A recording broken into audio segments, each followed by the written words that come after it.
I came home 2 days early to surprise my wife for our 10th anniversary. I had Hawaii tickets in my jacket pocket. I had spent 6 months saving for that trip. 2 round-trip flights, a beachfront hotel in Maui, dinner reservations I had made 3 weeks in advance. I had it all planned out down to the last detail. And for the first time in years, I felt like I was doing something right. Something that mattered. What I found instead changed everything. Not just for me, but for a man across town who had no idea his life was also about to fall apart. For almost a full minute, I did not move. I just stood in my own driveway, staring at a car that did not belong there, and I told myself every lie I could think of. That it was a neighbor's car. That it was someone from her office dropping off paperwork.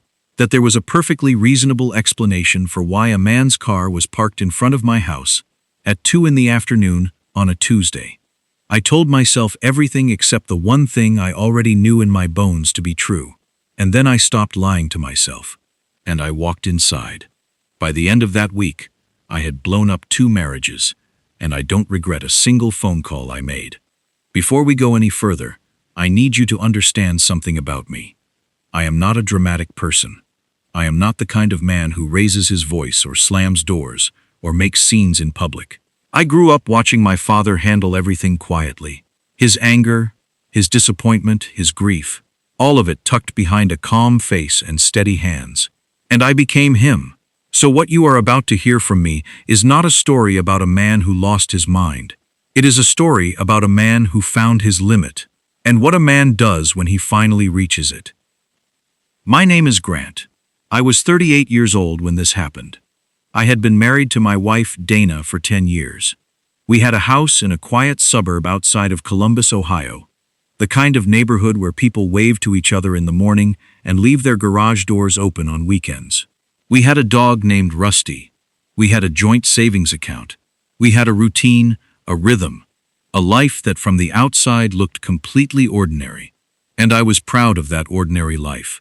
I had worked hard for it. Dana was a marketing director at a mid-size healthcare company called Vantage Solutions.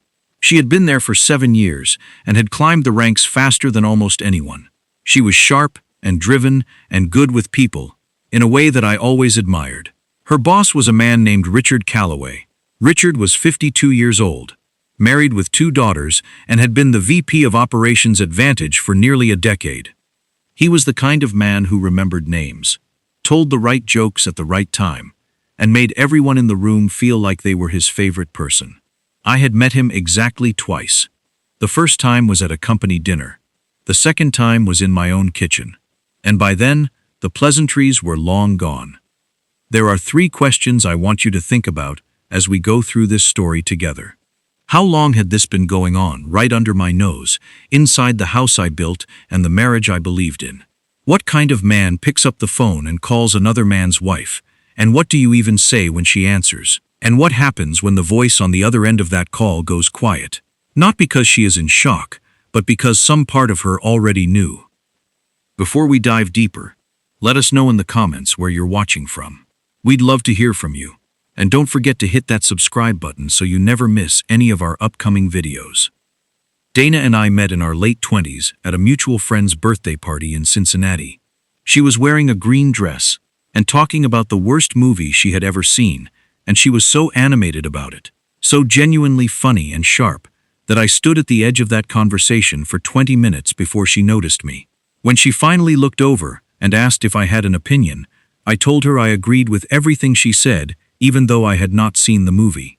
She laughed and said she could tell. We exchanged numbers that night and went on our first date 4 days later. We were engaged within 2 years. I married her on a Saturday in September with 40 people in a small outdoor ceremony, and I meant every single word I said. The early years were not always easy, but they were ours. We struggled with money in the beginning.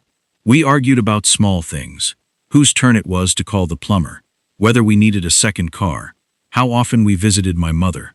We went through a period around year 4 where we barely talked and barely touched, and I remember lying awake one night wondering if this was what marriage turned into eventually. 2 people living parallel lives under the same roof. But we went to counseling for a few months, and things shifted. We found our footing again. We started cooking dinner together on Sundays. We took a road trip to the Smoky Mountains. We got rusty, and for the next several years, I genuinely believed we had come out of that rough patch stronger than before. Dana got promoted to marketing director about 2.5 years before all of this happened. It was a big deal.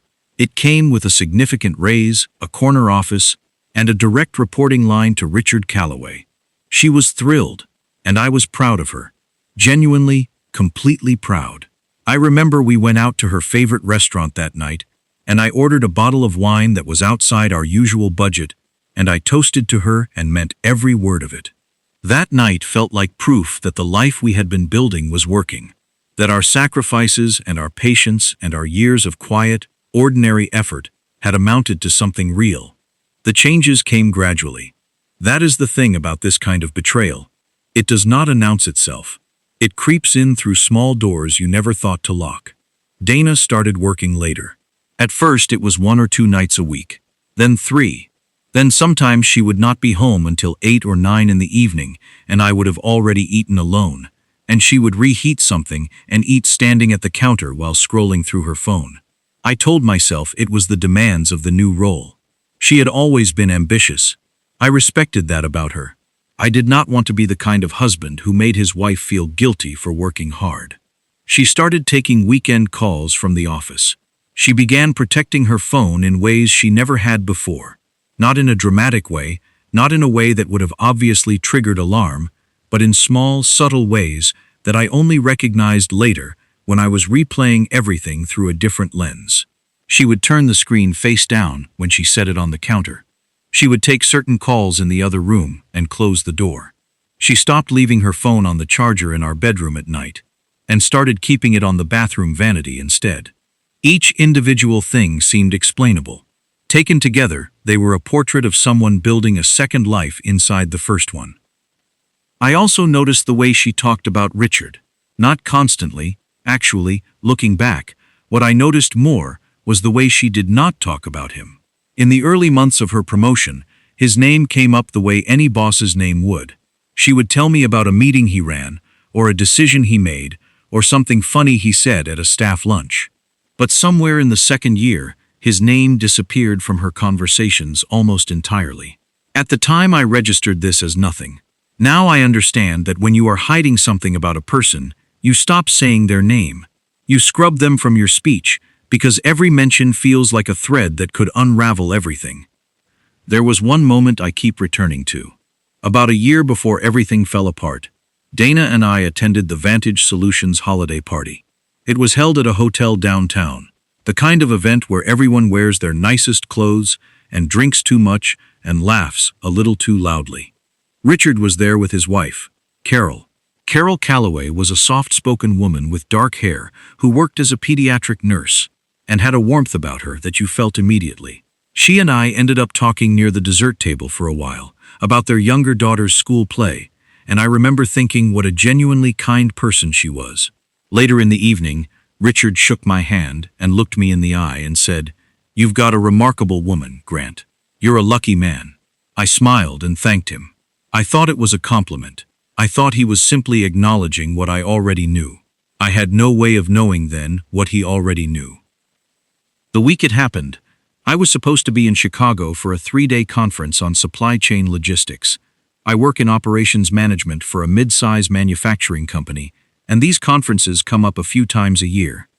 I had packed my bag on Sunday night, kissed Dana goodbye on Monday morning, and driven to the airport. The conference ran Monday and Tuesday without incident. On Tuesday afternoon, the final session was canceled due to a facilities issue, and they told us we could leave early. I booked a flight home that evening, and I did not call Dana to tell her I was coming back. I thought about it. I even had my phone in my hand, and her name pulled up. But something stopped me. Some instinct I did not yet have a name for. And I put the phone back in my pocket and told myself it would be a nice surprise. I landed in Columbus just after noon on Wednesday. I stopped to pick up flowers, a habit from early in our marriage that I had let slip in recent years and was trying to revive, and then I drove home. I turned onto our street at approximately 2:15 in the afternoon, and that is when I saw the car. A dark blue Lexus SUV, parked in front of my house. Not in the driveway, on the street. As if whoever it belonged to had wanted some degree of distance, some plausibility of just passing through. I did not recognize it immediately. I drove past it slowly, parked further down the street, and sat there. I do not know how long I sat in that car. It felt like hours. It was probably 12 or 15 minutes. I ran through every explanation I could construct. Dana had a friend visiting. A contractor was doing work inside the house. Someone from the neighborhood had parked there by accident. But underneath all of those explanations was something heavier, something my body understood before my mind was willing to catch up. My hands were steady on the steering wheel. My breathing was even, but there was a cold weight pressing against the center of my chest that had nothing to do with the weather, and it had been there, I realized, longer than just that afternoon. It had been there for months. I just had not let myself feel it until now. I got out of the car. I left the flowers on the passenger seat.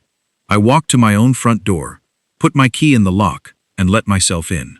The house was quiet in a way that was louder than any sound I had ever heard in it. There were 2 glasses of red wine on the kitchen counter, both half empty. Dana's cardigan was draped over the back of the couch. She always took it off and left it somewhere when she came home, a habit I had loved and teased her about for years.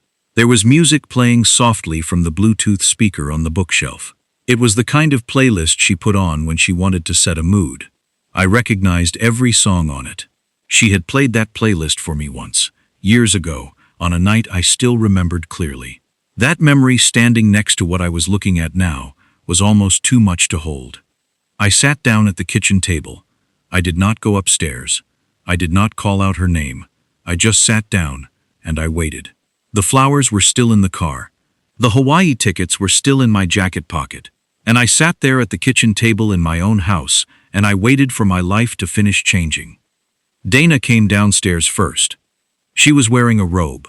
When she saw me sitting at the table, she stopped moving so completely that for a moment it looked like someone had pressed pause on a film. The color left her face the way water drains from a tub, slowly at first, and then all at once. She said my name, just my name, Grant, the way you say a word when you have run out of everything else. Richard Calloway came down about 30 seconds later. He was carrying his jacket over his arm. He stopped at the bottom of the stairs, and we looked at each other across the room. And I will tell you this, there was no anger in me in that moment. I had expected anger. I had imagined this scenario, or some version of it, enough times in the past several months that I thought I knew what I would feel. But what I felt was something much quieter and much colder. It was clarity. The kind of clarity that only comes when you stop pretending and the truth is finally just sitting there in front of you, undeniable and complete. I reached into my jacket pocket. I took out the Hawaii tickets, 2 of them, printed on cardstock, with the dates and the hotel confirmation clipped behind them. I set them on the kitchen table without a word. Dana made a sound that was not quite a sob and not quite a word. Richard Calloway did not make any sound at all. I looked at him and I said, "You should go," and he went. Dana wanted to talk. She followed me into the living room, and she said my name again, and she said she was sorry, and she said there were things I did not understand, and things she needed to explain. And I listened to her for a while. Not because I needed the explanation was already written on every surface of that afternoon, but because I was still trying to find the bottom of what I was feeling. And listening was the only thing I knew how to do with my hands while I looked for it. She told me it had been going on for 14 months. She told me she had not meant for it to happen. She told me she knew that was not enough, and she was not asking me to forgive her, just to let her explain. I let her talk. When she was done, I told her I needed some time to think, and I went upstairs and I closed the door to our bedroom, and I sat on the edge of the bed in the dark for a very long time. That night, Dana slept in the guest room. I did not sleep at all. I lay in the dark, and I stared at the ceiling, and I thought about 14 months. I thought about every dinner we had shared in those 14 months. Every Sunday morning, every conversation, every time she had kissed me goodbye, or told me she loved me, or asked me how my day was, while she was already somewhere else in her mind. 14 months is not a mistake. 14 months is a decision. made over and over and over again, every single day. I did not cry. I thought I would, but I did not. What I felt instead was a deep, still kind of grief, like standing at the edge of something and looking down and finally understanding the distance. Somewhere around 2 in the morning, my thoughts moved to Richard. And then they moved to Carol. Carol Calloway, the woman I had talked to briefly at a holiday party about a school play. The woman with the quiet warmth and the dark hair, who was at home right now, 2 miles across town, with no idea that her husband had spent his afternoon in my house, while she was wherever she was, living a life built on the same foundation of lies that mine had been. And I thought about what that felt like, to be that person, to go to bed that night not knowing. And something shifted in me, something quiet and certain. I am not going to tell you that what I did next was the obvious right thing. I have thought about it many times since, and I have heard many different opinions about it, and I hold all of those opinions with some respect. But I will tell you what I felt in that moment. I felt that Carol Calloway had a right to know. Not because I was angry at Richard, though I was. Not because I wanted to cause more damage, though I understood that damage would follow. But because I kept coming back to one simple thing. Someone owed her the truth. And the people who were supposed to tell her had chosen 14 months ago and every day since not to, so it fell to me. I found her through a neighborhood directory.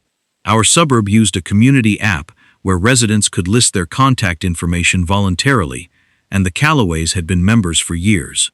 Carol's name was there with a phone number. I stared at that number for nearly 2 hours. I picked up my phone more than once and set it back down. I asked myself if this was grief talking.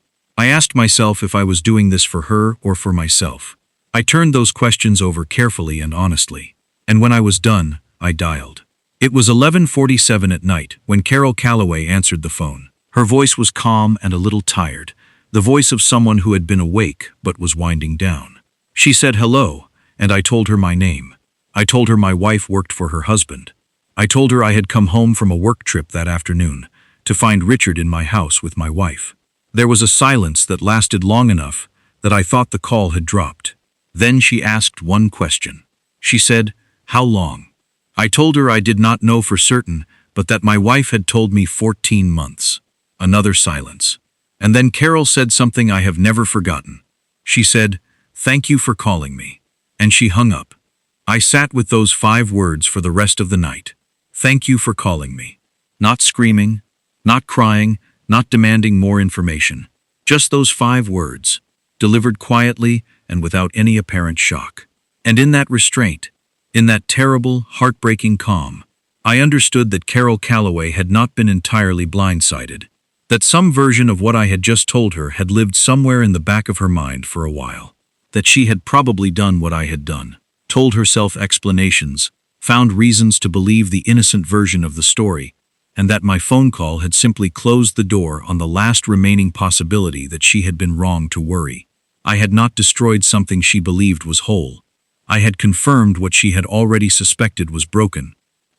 The weeks that followed were the strangest of my life. Dana and I were living in the same house, but in entirely separate worlds. She slept in the guest room.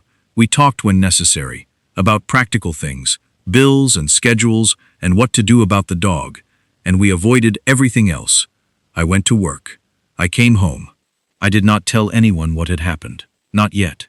I was not ready to make it real by saying it out loud to people who would look at me differently afterward. I hired an attorney at the end of that first week, not because I had made a firm decision, but because I needed to understand my options with clarity before I made any. The attorney was a quiet, methodical woman named Patricia, who had been handling divorce cases for 20 years, and who told me within the first 20 minutes that I needed to document everything and take my time making decisions I would have to live with. I appreciated her for saying that. I was not someone who wanted to make permanent decisions out of temporary pain. I wanted to be sure. Things moved quickly at Vantage Solutions before I had even fully decided anything about my own marriage. Carol Calloway had apparently made some inquiries of her own in the days following my phone call. Not publicly, not dramatically, but in the methodical way of a woman who had decided she needed to understand the full scope of what she was dealing with. According to Dana, who told me this in one of our brief conversations about 2 weeks after that Wednesday. Richard had been asked some direct questions by the company's HR leadership. A formal review followed. Richard Calloway resigned from his position at Vantage Solutions 23 days after I came home from Chicago. Dana and I tried one session of couples counseling. It was not a disaster. The therapist was kind and professional. But somewhere in the middle of that first session, I realized that I was sitting in that room, out of obligation to the idea of trying, not out of any genuine belief that we could rebuild what had been dismantled. 14 months is a long time. Long enough that I had to admit the marriage I thought I had, the one I believed in, the one I had been tending to and protecting, had not really existed in the form I imagined for at least as long as the affair had been running alongside it. That is a strange thing to grieve. Not just the loss of a marriage, but the loss of your understanding of what the marriage was. We separated formally 3 months after that Wednesday. The divorce was finalized 11 months later. There were no dramatic courtroom scenes, no battles over assets that turned ugly. We divided things quietly and with a kind of exhausted fairness that I think we both needed.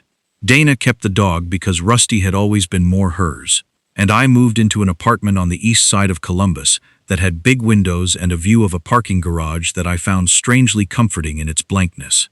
I painted the walls a color I liked. I bought furniture that was mine alone.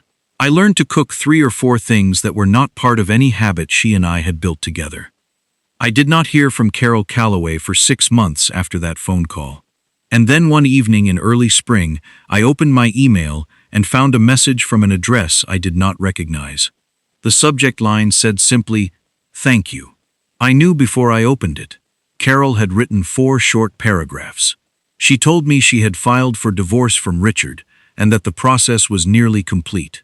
She told me her daughters were doing as well as could be expected and that she had been focusing her energy on them and on her work. She told me she was sorry about my marriage and that she hoped I was finding my way forward. And then she said something that I have read probably 50 times since. "I'm sorry about your wife. You deserved better." So did I. I hope you know that telling me the truth was an act of kindness, even though it must have been a hard call to make. Most people would have stayed out of it. I wrote back. I kept it brief.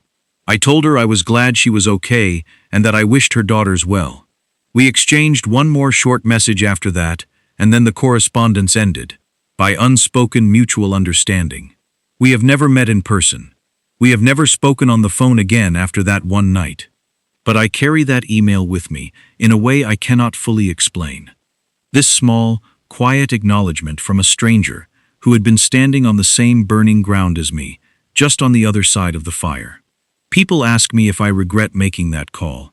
Some people ask it genuinely, because they wonder what they would have done in the same situation. Others ask it in a way that suggests they think I should regret it, that it was not my business, that I made things worse, that a man who had just had his own world fall apart had no right to go knocking on someone else's. I have thought carefully about both versions of that question. Here is what I know.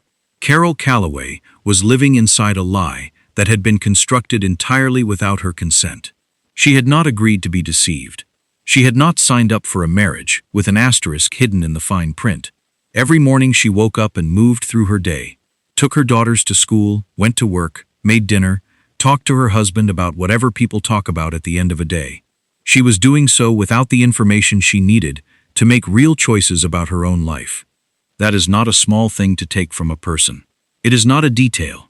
It is everything. I have been asked if I think the affair would have ended on its own. Maybe. I have been asked if telling Carol only made things more destructive.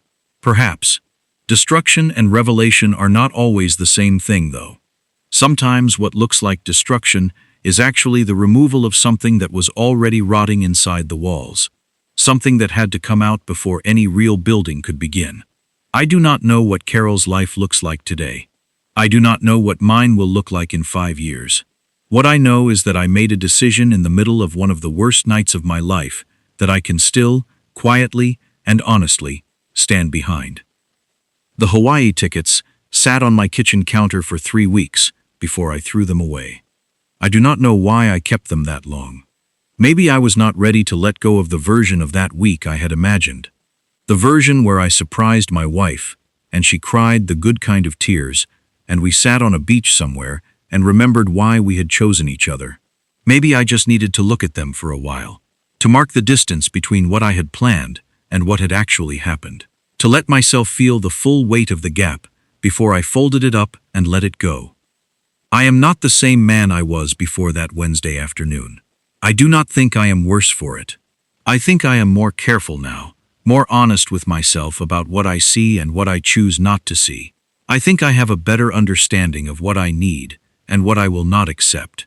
That understanding was expensive, but it is mine. So I want to ask you something before you go, and I want you to think about it honestly. If you had clear and undeniable knowledge that someone you had briefly met was being deceived inside their own marriage, would you make that call? Would you decide it was your place to tell them? Or would you decide that some truths are better left to find their own way out? There is no clean answer to that question, but there is a real one. Leave it in the comments. I read every single one of them. If this story moved you, I want you to know that we have more stories like this one coming. Stories of real people navigating the moments when the life they believed in turns out to be something else entirely. One of those stories is about a man who discovered that his wife had not just been living a second life, she had been living a second identity, a second name, a second history, for 11 years. And the way it finally unraveled will leave you questioning everything you think you know about the people closest to you. That story is coming next. Thank you for being here. Thank you for watching Hidden Intent Stories. If you are new to this channel, you are exactly where you are supposed to be.